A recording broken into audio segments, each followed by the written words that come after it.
시청자 여러분 안녕하십니까? 박용의 뉴스라이브 문을 엽니다.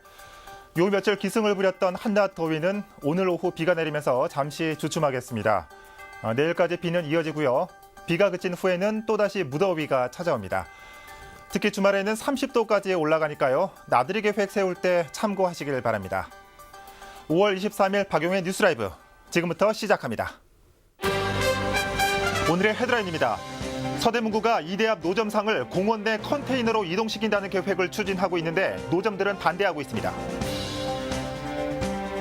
KTX 출발역인 고양시 행신역에 12년째 편의시설이 갖춰지지 않아 불만의 목소리가 계속되고 있습니다. 부족한 주차 공간을 나눠 쓰기 위한 공유주차장. 시행 3년이 된 송파구의 공유주차장 사업을 점검해봅니다. 지하로 옮겨질 서울화력발전소 부지에 공원이 추진되고 있지만 변전소는 그대로 남게 돼 우려의 목소리가 높습니다.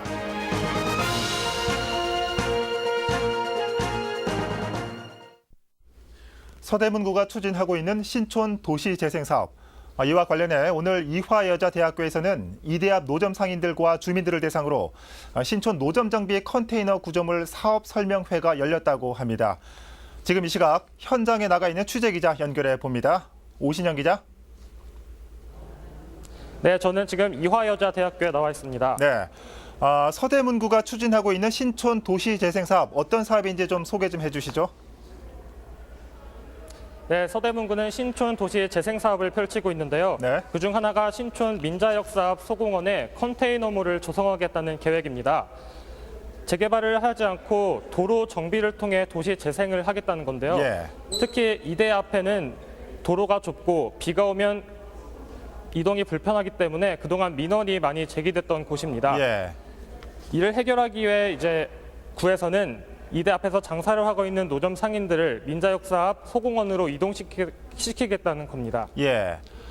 오늘 이대 앞 노점 컨테이너 총 말씀해 주시죠. 컨테이너 총 10여 개를 놓고 높이 3층까지 쌓아서 이제 관광 지역으로 만들겠다는 계획입니다. 예. 오늘 이대 앞 노점 상인과 주민들을 대상으로 노점 정비 컨테이너 사업 설명회가 열렸다고요. 어떤 내용이 오갔습니까? 네, 구는 상인들에게 먼저 시간을 두고 대화로 풀어가겠다는 입장입니다. 예. 민자역 사업 소공원에 주지 사업을 통해 전신주를 없애고 또 화장실을 없애서 상인들이 영업을 할 수 있는 환경을 만들어 주겠다는 건데요. 예. 그리고 또 주목해야 할 점은 계약 조건입니다. 임대나 양도, 상속이 없는 계약 조건을 제시했습니다. 예.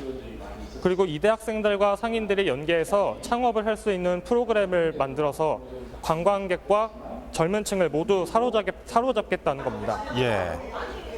지금 얘기해 주신 그 서대문구의 얘기만 들으면 굉장히 좋은 조건 같은데 그런데 계속 같은 자리에서 장사를 하던 상인들은 이 새로운 장소가 반갑지 않다고요? 이유가 뭡니까?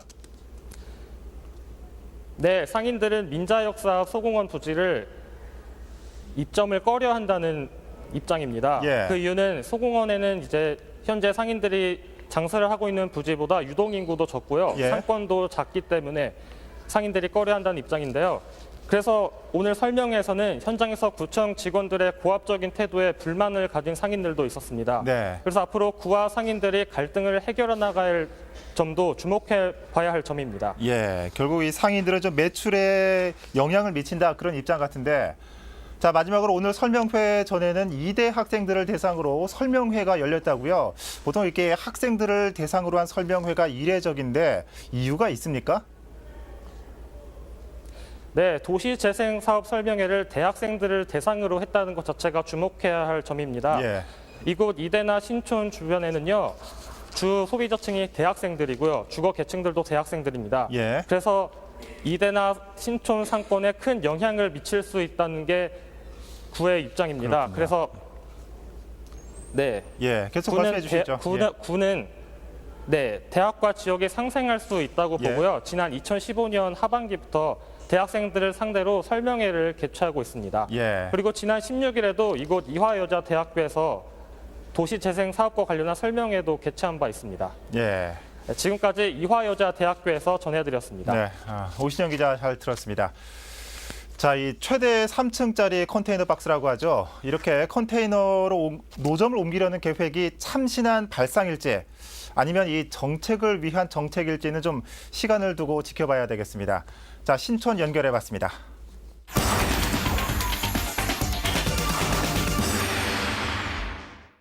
네, 이번에 고양시로 가보겠습니다. KTX 시 종착역인 고양시 행신역이 개통 12년을 맞았습니다. 하지만 이 제대로 된 역사 없이 경의선 행신역에 더부살이를 하다 보니까 이 고객들의 불편이 이만저만이 아니라고 합니다. 자, 취재 기자 연결해 자세한 내용 들어봅니다. 이상범 기자. 네, KTX 행신역 승강장에 나와 있습니다. 네, 이용객들이 많이 불편하다고요. 이 현장 상황이 어떻습니까? 네, KTX 행신역의 하루 평균 이용객은 4,700명에 달합니다. 네, 주말일 경우에는 6,000명을 넘어서는데요. 제가 행신역을 직접 둘러본 결과 이용객들의 불만 소리가 나올 법했습니다. 먼저 승강장이 가장 먼저 큰 불편함을 겪고 있었습니다. 근한 에스컬레이터가 없지를 않아서 계단을 이용하고 있었습니다. 현장에 보니 대부분의 이용객들은 3층 높이에 달하는 계단을 짐을 들고 오르고 있었습니다. 엘리베이터가 한 대 있긴 합니다만 성인 8명이 타면 더 이상 이용할 수 없습니다. 대기 시간이 긴 엘리베이터보단 힘들어도 계단을 선택한 겁니다. 좁은 이동 통로도 불편을 가중시키고 있습니다.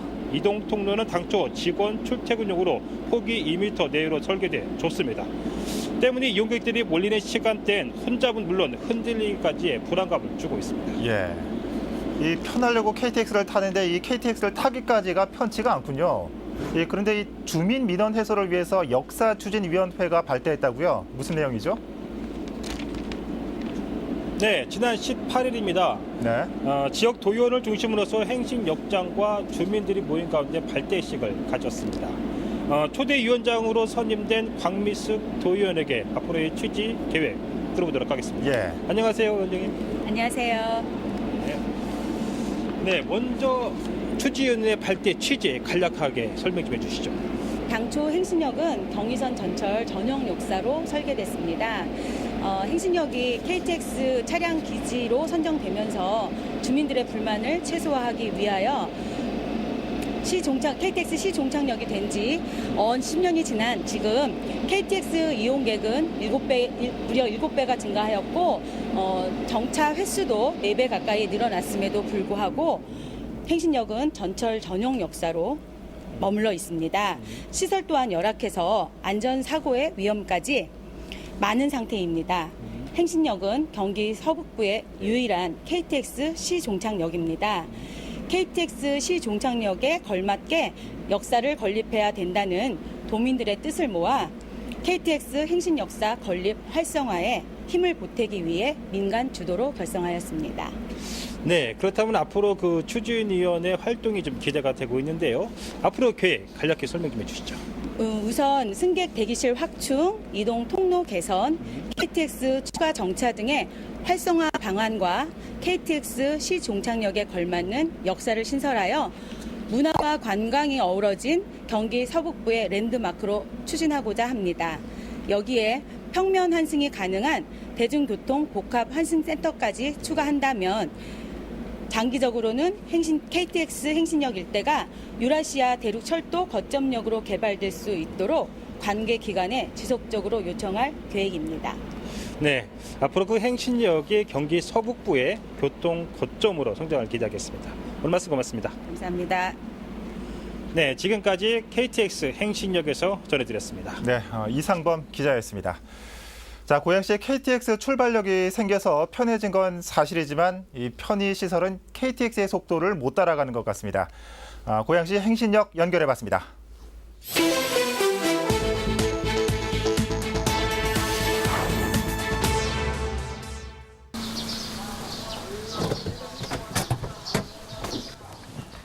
보도자료 속 정책이 잘 지켜지고 있는지 점검해보는 시간, 보도자료 팩트체크입니다. 서울 송파구를 비롯한 일부 지자체는 주차장 공유 사업을 진행하고 있는데요. 거주자 우선 주차구역을 사용하지 않는 시간대에 타인에게 잠시 빌려주는 제도입니다. 시행 3년이 넘어선 주차장 공유 사업은 잘 정착돼 있을까요? 보도자료 팩트체크에서 살펴봅니다.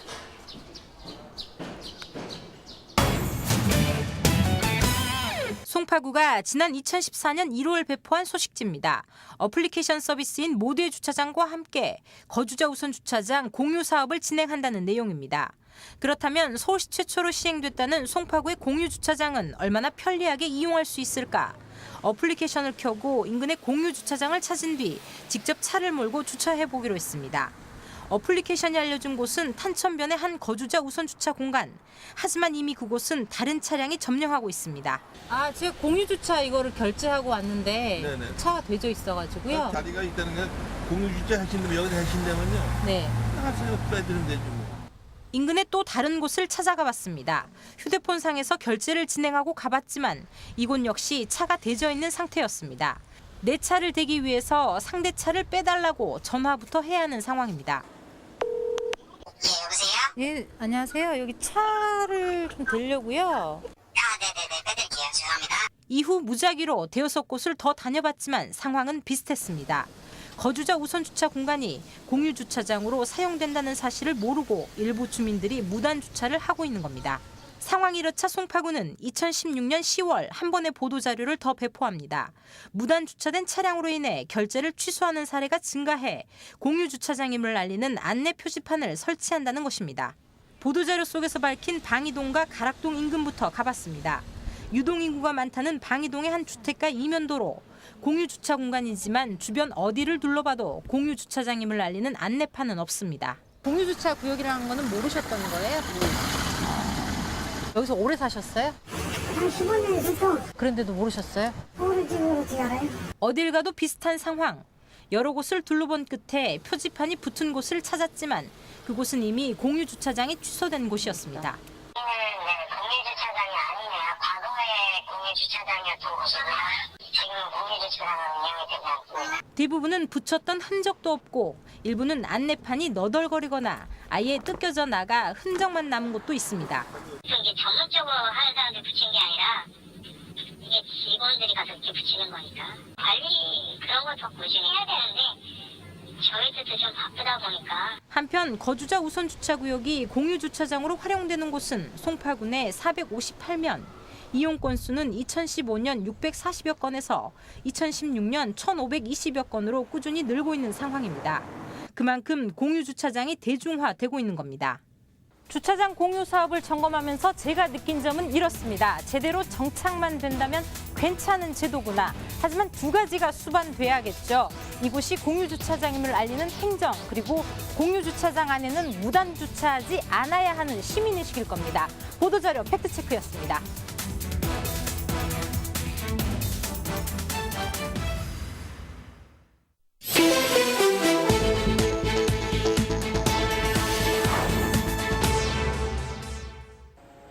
어제 오후 4시쯤 경기도 남양주시 다산 신도시의 한 아파트 건설 현장에서 대형 크레인 전도 사고가 발생해 근로자 3명이 사망하고 2명이 중상을 입었습니다. 이번 사고는 18톤 규모의 타워 크레인이 25m 지점에서 꺾여 부러지면서 작업 중이던 근로자 5명이 추락해 발생했습니다. 사고 직후 성모 씨와 윤모 씨 등 2명이 숨졌고 사고 당일 다리가 절단돼 아산병원으로 옮겨졌던 김모 씨는 오늘 새벽 사망했습니다. 경찰은 크레인이 하중을 못 이겨 꺾인 것으로 보고 근로자 등의 진술을 토대로 사고 경위를 조사하고 있습니다. 오늘 새벽 12시 40분쯤 강동구 천호동에 주차돼 있던 오토바이에서 불이 나 1시간 10여 분 만에 꺼졌습니다. 이 불로 다친 사람은 없지만 소방서 추산 950만 원 정도의 재산 피해가 발생했습니다. 경찰과 소방당국은 합동 감식을 통해 정확한 화재 원인을 조사할 예정입니다. 어제 오후 6시 35분쯤 경기도 파주시 탄현면 버풍리의 의류 보관 창고에서 불이 나 50분 만에 진화됐습니다. 이 불로 창고 옆 주택에 사는 55살 남모 씨 등 3명이 연기를 들이마셔 인근 병원에서 치료를 받았습니다.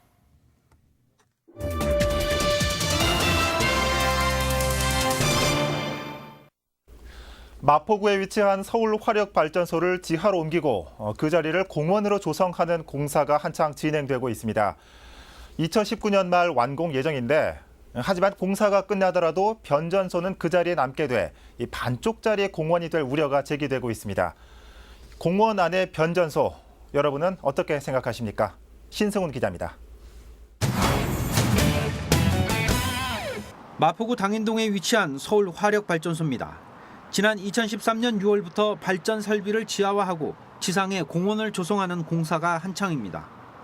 오는 2019년 말까지 지상 공원과 새로운 발전소 사옥 그리고 복합문화예술 공간이 들어설 예정입니다. 하지만 현재 사용 중인 두 곳의 변전소가 그대로 존치하게 돼 주민들의 불편이 계속될 것이라는 주장이 이어지고 있습니다. 이마병 이상 공항을 왔는데 그 안에 변전소가 있다는 것이죠. 그러면 그 공원 안에서 변전소면 그 전자파가 많이 나올 건데 어떤 공원에 대한 의미가 있겠는가? 전자파 나오는데 어떤 사람들이 와서 한가롭게 그 변전소 앞에서 이왕을 즐기겠냐 이거예요. 변전소를 이전하거나 지하화해야 한다는 주장은 지역 주민들이 2013년에도 지적했던 문제입니다. 공원과 어울리지 않는 시설이라는 점과 전자파로 인한 피해 등이 우려되기 때문입니다. 하지만 당사자인 한국전력은 공사비 부담 등을 이유로 이를 꺼리고 있는 상황입니다. 마포구도 변전소 문제를 관계기관에 건의하고 있지만 아직 별다른 해결책을 찾지 못하고 있습니다. 이것은 이런 상태에서 발전소가 지하에 들어갈 때 지상은 공원화가 안 된다. 미관 조회 및 그 혐오 시설인 변전소 이전 또는 지하화에 대해서 한국전력공사와 이렇게 꾸준히 협의를 했고 특히 중부발전산업통상자원부 기획재정부 등 관련 기관에 오랜 기간 사실은 이것을 요구를 해왔습니다. 발전 설비를 지하화하고 지상부를 시민들의 휴식 공간으로 돌려주겠다며 진행하고 있는 서울 화력발전소 지하화의 총 사업비는 1조 181억 원 규모입니다.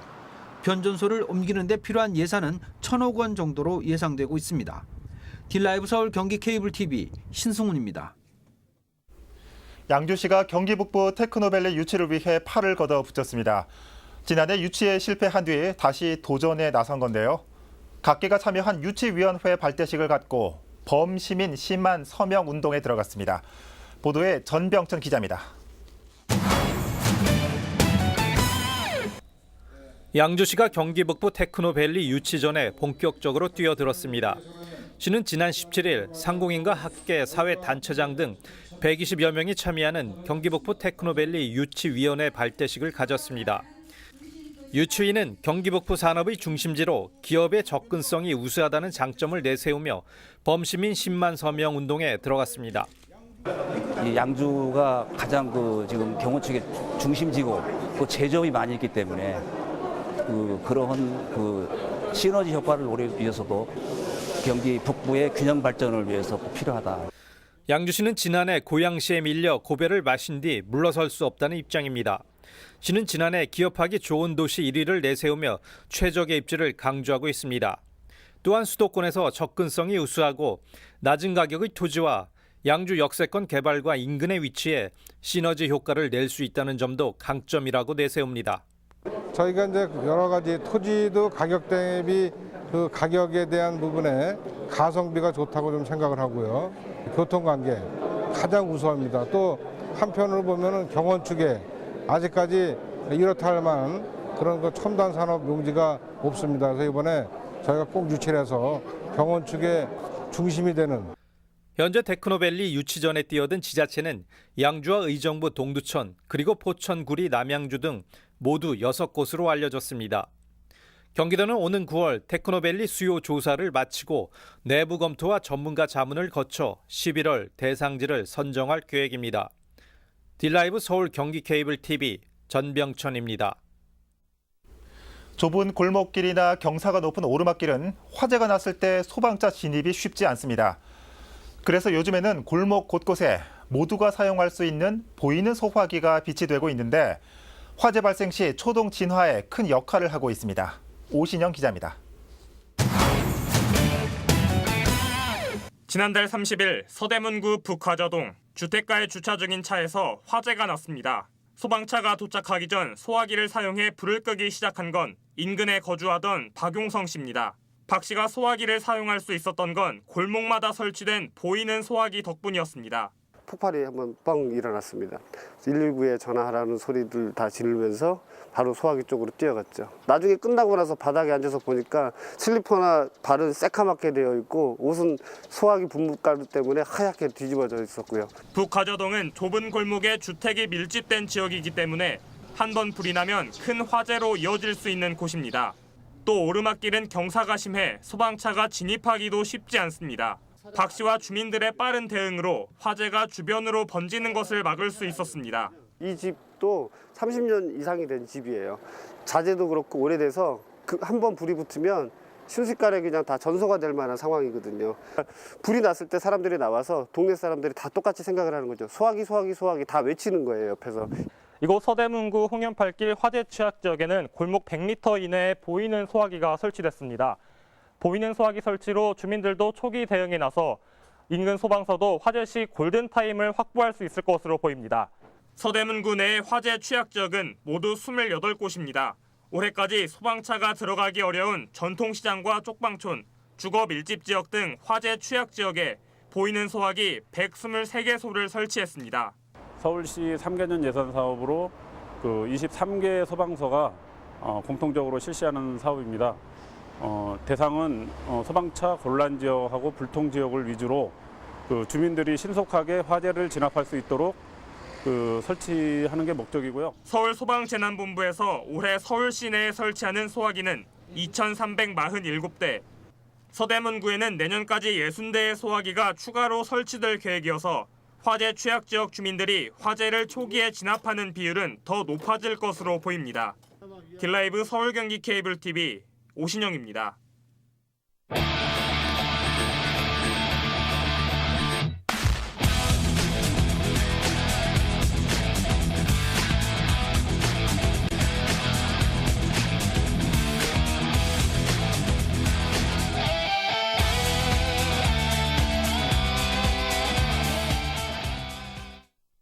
서울시가 푸드트럭 활성화를 위해 내년까지 푸드트럭을 800대로 늘린다고 어제 발표했습니다. 하지만 여전히 푸드트럭 운영자들은 볼멘 소리를 하고 있습니다. 오늘 전해드렸던 노점상 컨테이너 박스 추진에도 실제 노점 상인들은 반발하고 있고, 또 전통시장의 청년 가게들도 일부에서는 폐업이 속출하고 있습니다. 엑셀과 브레이크를 동시에 밟고 있는 듯한 요즘 시대. 이 생즉사가 아닌 생즉생, 즉 살려고 하는 사람은 살 수 있는 그런 시대를 기대해 봅니다. 박용의 뉴스라이브 마칩니다. 시청해 주셔서 고맙습니다.